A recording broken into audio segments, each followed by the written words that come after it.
a new thing. Hello, Malcolm here, and welcome to your daily devotional podcast anchored in Isaiah 43 and verse 19, where God says, "See, I am doing a new thing. Now it springs up. Do you not perceive it? I am making a way in the wilderness and streams in the wasteland." We are currently looking at God doing a new thing in the life of Esther, and today we're going to explore Esther's impact. Esther chapter 8 verse 15. Then Mordecai went out from the presence of the king, wearing royal robes of blue and white, with a great golden crown and a mantle of fine linen and purple, while the city of Susa shouted and rejoiced. For the Jews there was light and gladness, joy and honor in every province and in every city. Wherever the king's command and his edict came, there was gladness and joy among the Jews, a festival and a holiday.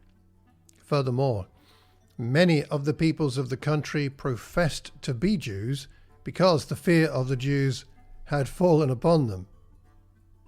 And then in chapter 9, verses 18 and 19, the Jews who were in Susa gathered on the 13th day and on the 14th, and rested on the 15th day, making that a day of feasting and gladness.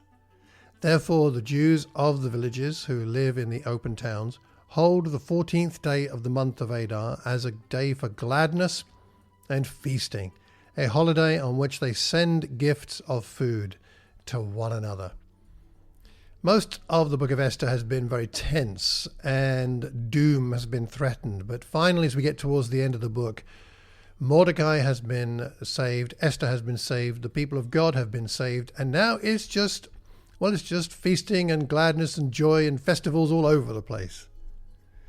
Think about Esther's impact here. She was only one person. She was only one woman in a patriarchal society. She was vulnerable. And she was, to some degree, of course, privileged being in the king's harem. She recognizes the significance of her opportunity to save herself, but also to save her family and her people. And as a result, she takes courageous actions by faith that we looked at in previous podcasts. She fasts, she trusts God for help, and does that rather than depending on her own gifts. And her impact, it's immediate and it is generational.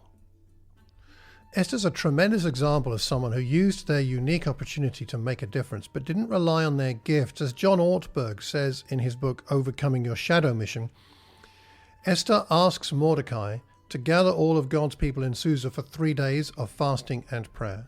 She refuses to try to achieve this mission based on her beauty, which is acknowledged, of course, and her cleverness and her influence, which is very strong, though they are great. You see, God gives us opportunities to have an impact, but our impact doesn't depend on our capabilities. It depends on Him. What opportunities has God given you that's with you right now? Remember in Galatians 5 verse 13, Paul says, "You were called to freedom, brothers and sisters, only do not use your freedom as an opportunity for self-indulgence, but through love, become slaves to one another."